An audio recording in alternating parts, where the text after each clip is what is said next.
Shri Swami Samarth. Hello, हाय, नमस्कार. श्री स्वामी समर्थ सगळ्यांना. तुमचं स्वागत आहे माझं चॅनल नीता इजी शिलाईमध्ये. तर आजच्या व्हिडिओमध्ये आपण 40 छातीचं म्हणजे हेवी ब्लाऊज आहे, मोठ्या मापाचा साधा ब्लाऊज म्हणजेच फोरटक ब्लाऊज कटिंग करणार आहोत. तसेच फोरटक ब्लाऊज कटिंग करण्याची माझी वेगळी पद्धत आहे, तर ती तुम्ही नक्की पहा, तुम्हाला नक्की आवडेल. तसेच जर आपण फोरटक ब्लाऊज कटिंग करणार असून ते ही हेवी साईजचं, तर शोल्डर असं उतरू नये किंवा इथं फुगा येऊ नये, चुन्या येऊ नये मुंड्यामध्ये. त्यासाठी काय करावं हे सगळं तुम्हाला या व्हिडिओमध्ये मी सांगणार आहे. तर व्हिडिओ कंटिन्यू करा, अजिबात स्किप करू नका. तुम्हाला जर माझे व्हिडिओ आवडत असतील तर लाईक शेअर आणि सबस्क्राईब करायला देखील विसरू नका. तर चला आता आपण कटिंग पाहूया. तर बघू शकता हे 1 मीटर अस्तर घेतलेलं आहे. ह्या साईडला अस्तरचे आपले काट आहे. दरवेळी आपण असं डब्बल घडी टाकून घेतो कटिंग करताना, पण आता इथं अशी पूर्ण डब्बल घडी न टाकता जितकी ब्लाऊजची छाती आहे आणि छातीचा चौथा भाग जेवढा आहे त्यामध्ये 2 इंच मिसळून जितका अंतर येणार तितकी आपण ही घडी टाकून घेणार आहे. बघा, ब्लाऊजची छाती 40 इंच आहे, तर 40चा चौथा भाग हा 10 इंच होतो आणि 10 इंचामध्ये 2 इंच मिसळलं तर 12 इंच होतं. तर आपण ही 12 इंचाची घडी घेणार आहोत. तर बघूया. तर बघा, हे 12 इंचाची इथपर्यंत आपलं अशी घडी घेतलेली आहे. तर असं इथून कट करून घेऊ शकता किंवा तसेच मापं टाकून घेऊ शकता. मी तुम्हाला कट करून दाखवते.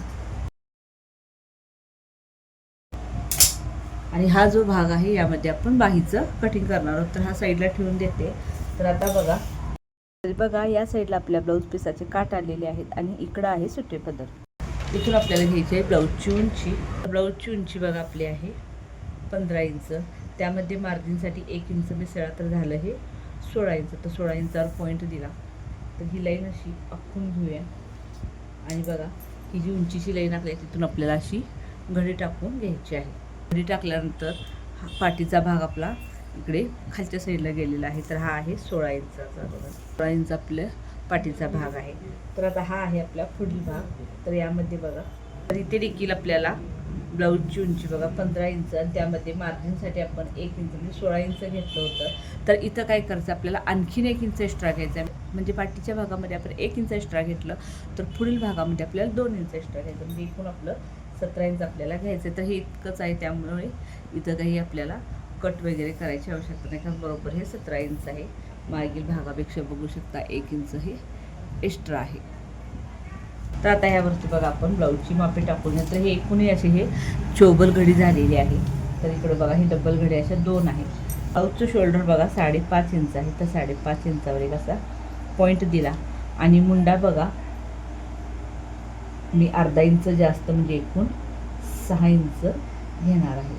पाठीमागील गळा डीप आहे त्यामुळे मुंडा मी अर्धा इंच वाढवून घेतलेला आहे. आणि इथे देखील 5.5 इंचच आहे का ते पाहून घ्यायचं. तर बघा थोडंसं कमी जास्त झालं त्यामुळे ही लाईन, त्यामुळे इथलं माप घेणं हे गरजेचं असतं, त्यामुळे ही लाईन तिरकी होऊ शकते. तर ब्लाऊजची छाती आहे 10 इंच. त्यामध्ये मार्जिनसाठी 2 इंच मिसळलं तर एकूण झालं आपलं 12 इंच. तर 10 इंचावर पहिला पॉईंट देऊन घेऊया आपण आणि मार्जिनसाठी 2 इंच ही लाईन अशी आखून घेऊया. ब्लाऊजची कंबर बघा 32 इंच. तर 32चा चौथा भाग आहे आपला 8 इंच. त्यामध्ये पाठीमागील दातासाठी 1 इंच आणि मार्जिनसाठी 2 इंच घेतलेला आहे. आणि हे दोन्ही लाईनी अशा आखून घेतल्या. त्यानंतर बघा आता आपल्याला घ्यायचं आहे गळारुंदी. तर गळारुंदी मी इथे 2.25 इंच घेतलेली आहे. 2.25 इंच गळारुंदी घेतली. तर पुढील गळा आपला आहे 6 इंच. तर मार्जिनसाठी त्यामध्ये आपल्याला इथे अर्धा इंच वाढवून घ्यायचं आहे. तर मी इथं घेतलेलं आहे बघा 6.5 इंच आणि ते खालच्या साईडला गळारुंदी घेणार आहे मी 2.5 इंच. 2.5 इंच आणि हा गळ्याचा असा गोल आपण काढून घ्यायचा आहे. त्यानंतर इथे बघा मुंड्यासाठी 1.5 इंचावर एक असा पॉईंट दिला. त्यानंतर टेप थोडा खाली होऊन 1 इंचावर आणखीन एक पॉईंट द्यायचा आणि हे असे आकार आपल्याला मुंड्याचे काढून घ्यायचे आहेत. तर बघा दोन्ही मुंड्याचे आकार आपण काढून घेतलेले आहेत. आता आपल्याला इथे खालच्या साईडला क्रॉसपट्टी घ्यायची आहे. तर मी इथे बघा 3 इंच क्रॉसपट्टी घेतलेली आहे. तर ह्या साईडला 2.5 इंच आणि इथे एक अशी तिरकी लाईन आखून घ्यायची आहे. तिरकी लाईन आखून. तर ब्लाऊजची आपल्या कंबर 32 इंच आहे. तर 32चा चौथा भाग 8 इंच होतो. तर इथे बघा असा 8 इंचावर टेप ठेवायचा आणि टेप असा फोल्ड करायचा, म्हणजे आपल्याला 8च्या निम्मं घ्यायचं आहे. जिथं निम्मं येतं तिथं असं मार्किंग करून घ्यायचं आहे. आणि इथून गळा आणि ही जी क्रॉसपट्टी ह्या दोन्हींच्या मध्ये जितकं अंतर येतं त्याचं आपल्याला सेंटर काढायचं आहे. आलेला आहे 7, तर ह्याचा सेंटर आपण 3.5 इंच घेतलेला आहे. इथून आपण बघा 2.5 इंचाचा डास घेणार आहोत. 2.5 इंचाचा डास घेतला आणि इथून इकडं आपल्याला 1.25 इंच घ्यायचं आहे.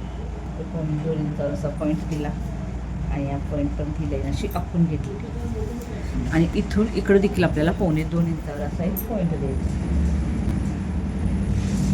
आणि इथून असं आपल्याला ही लाईन अशी आखून घ्यायची, म्हणजे आपल्याला हा एक डास मिळालेला आहे. इथून इकडं देखील आपल्याला 1.25 इंचावर एक पॉईंट द्यायचा.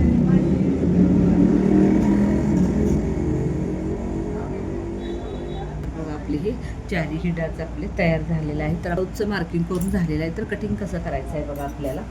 आपल्याला आता इथं पहिला हा वरचा भाग असा उचलून घ्यायचा आणि ह्यातली फक्त आपल्याला क्रॉसपट्टी कट करायची. तर बघा ही क्रॉसपट्टी आपण कट केली. पहिला करायचा आहे मुंडा कटिंग. तर बाहेरचा मुंडा जो आहे तो कट करायचा आहे.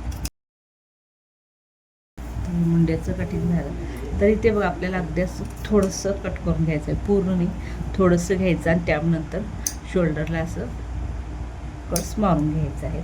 आणि इथे बघा हा फक्त वरचा भाग असा उचलून घ्यायचा आहे आणि हा पुढील गळा फक्त कट करून घ्यायचा आहे. पुढील गळा कट केला कारण मागील गळा आपला डीप नेक आहे, मोठा आहे, त्यामुळे तर मी त्याची लाईन आखून घेते आणि हा भाग असा वळून घेते. तर इथे बघा पाठीमागील गळा आपला 9.5 इंच आहे आणि मार्जिनसोबत आपण 10 इंचावर पॉईंट देऊया. तर इथे बघा मी गळा म्हणजे 3.5 इंच घेणार आहे आणि ही अशी लाईन तिरकी आखून घ्यायची.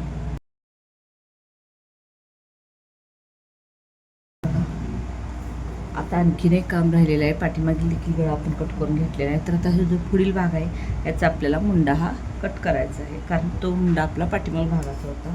तर आता इथे पुढील भागाचा मुंडा असा कट करून घेऊ. तर बघा हा पुढचा आणि मागचा भाग आपला तयार झालेला आहे. आता आपण बाहेरचं कटिंग करूया. हा आपला शिल्लक राहिलेला अस्तर होता, तर यामध्ये अशी घडी टाकून घेऊया डबल. आणखीन एक घडी म्हणजे एकूण चोबल घडी आपल्याला टाकून घ्यायची. आणि खालच्या साईडला बघा कपडा थोडा वर खाली झालेला आहे हा अस्तरचा, त्यामुळे एक लाईन आखून घेऊया. ब्लाऊजची बाही बघा 10.25 इंच आहे. बाही उंची 10.25 इंच आहे. तर मार्जिनसोबत मी 11 इंच घेणार, म्हणजे 1.25 इंच आपण एक्स्ट्रा घेणार आहे. तर इथे एक लाईन आखून घेऊया. आणि इथून बघा आपल्याला खाली 3.5 इंचावर मुंडापुरीचं माप घ्यायचं. तर आता बघा हा जो आपण कट केलेला भाग आहे पाठीचा भाग, तर इथे आपण 2 इंच मार्जिन सोडलं होतं आणि इथे आपली येणार आहे फिटिंगची लाईन. तर शोल्डरपासून फिटिंगच्या लाईनीपर्यंत असं गोल जितकं अंतर येतं तितकं आपण बाही रुंदी घ्यायची आहे. तर इथून बघा तर हे आलेलं आहे 9 इंच. तर पाठीमागील भागाचंच आपल्याला घ्यायचं आहे. पुढील भागाच्या मुंड्याचं माप आपल्याला घ्यायचं नाही, तर पाठीमागील भागाच्या मुंड्याचं मापच आपल्याला घ्यायचं आहे. तर 9 इंच आपली बाहेर रुंदी आलेली आहे. तर बघा आता इथं बराच आपल्याला जोर द्यावा लागणार आहे, तर कपडा इथे खूप कमी आहे. तर इथे मी तुमच्या लक्षात येण्यासाठी हा कपडा ठेवून घेते. तर इथे बघा ह्याच्यावर एक अशी लाईन आखून घेऊया, म्हणजे आपल्या लक्षात येईल की कुठून आपण कपडा ठेवलेला आहे. तर 9 इंचावर असा पॉईंट दिला आणि इथे आपल्याला 2 इंचावर एक असं पॉईंट द्यायचा आहे आणि इथून अशी लाईन आखून घ्यायची. आणि इथून बघा पुढे आपल्याला आणखीन 2 इंच म्हणजे मार्जिनसाठी 2 इंच घ्यायचं आहे. इथं आपल्याला सरळच लाईन आखून घ्यायची आहे आणि इथे असं आपल्याला बाहीचा आकार काढून घ्यायचा. ही जी लाईन आहे ह्यालाच फक्त आपल्याला थोडंसं गोलसर आकार काढून घ्यायचं आहे. आणि मुंडाफुलचे जे माप आहे तिथून हे 2 इंचापर्यंत किती अंतर येते हे पाहून घ्यायचं आहे. तर हे आलेलं आहे 8 इंच. तर 8चा सेंटर आलेला आहे 4 इंच. तर इथून आपल्याला 8 इंचावर एक असा पॉईंट द्यायचा आणि हा पुढील मुंड्याचा आकार देखील आपण असं काढून घेणार आहोत. तर आता इथं घेऊया आपण दंडघेर. तर दंडघेर आहे आपला 5.25 इंच. 5.25 इंच एक पॉईंट दिला आणि मार्जिनसाठी आपण 2 इंच घेतलेला आहे. तर आता आपण बाही कट करून घेऊया.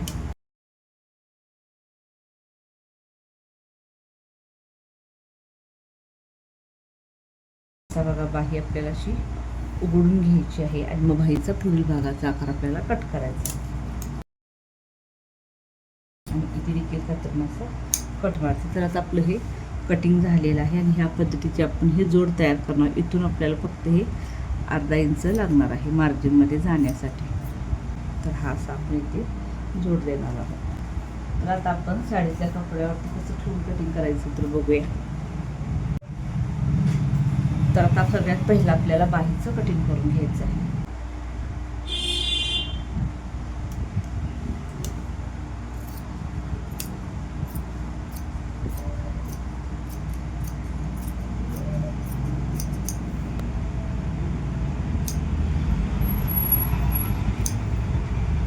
बाहीचं कटिंग करून झालेलं. तर आपल्याला इकडे आहे काठ, त्यामुळे इथं आपल्याला पाठीचा भाग यायला हवा. दोन्ही साईडला काठ आहे. त्या साईडला मोठी काठ होती तिथं आपण बाहीचं कटिंग केलेलं आहे आणि ह्या साईडला आहे छोटी काठ. तर बघू शकता असं अगदी व्यवस्थित ठेवून घेतले. आता फक्त त्याच्या भोवत्याने कट करता काही करायचं नाही. तुम्हाला जर वाटतं असेल की कमी जास्त पडेल तर तुम्ही थोडंसं असं एक्स्ट्रा कपडा कट करून घेऊ शकता. कारण ब्लाऊज जेव्हा आपण शिवतो त्यावेळी अस्तर जोडल्यानंतर जो राहिलेला साडीतला कपडा आहे तो आपण कट करून टाकू शकतो. तर आता हे मी कट करून घेते.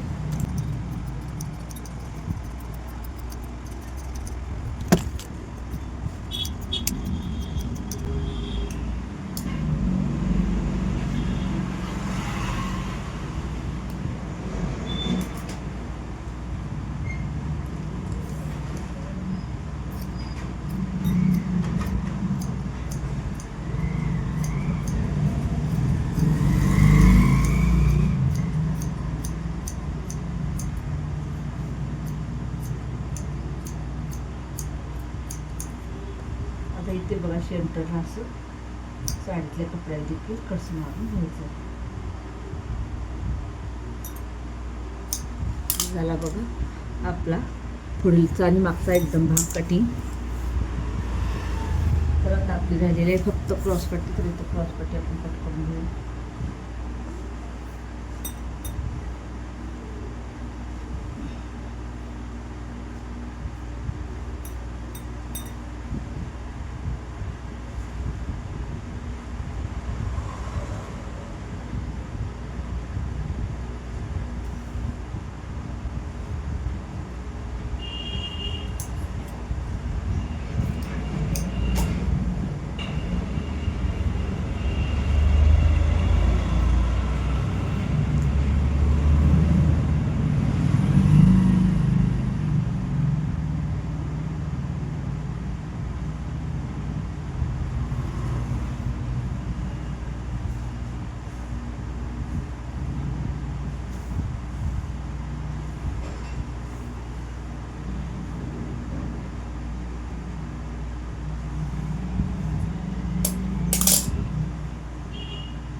तर क्रॉसपट्टी कट करताना बघा आपल्याला अर्धा इंच साडीचा कपडा एक्स्ट्रा घ्यायचा आहे.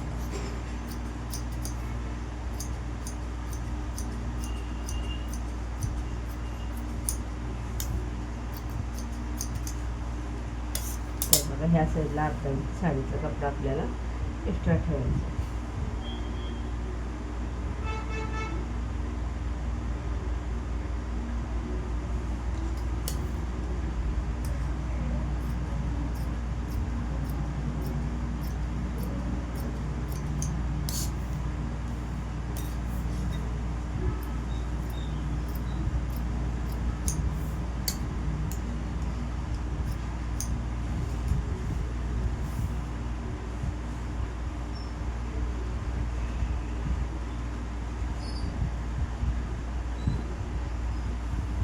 तर आता आपल्याला बघा आता आपलं हे कटिंग करून पूर्ण झालेलं आहे. तर व्हिडिओ कसा वाटला मला नक्की कमेंट करून सांगा. आणि हे अशा पद्धतीने कट केलेलं ब्लाऊज जर शिवायचं कसं, त्याची शिलाई कशी करायची हे जर तुम्हाला हवा असेल तर तसं तुम्ही कमेंट करा. त्यानंतर मी पुन्हा मग साधा अस्तरचा जो ब्लाऊज असतो त्याची शिलाई तुम्हाला मी दाखवीन. तर व्हिडिओ आवडला दाखवीन तर नक्की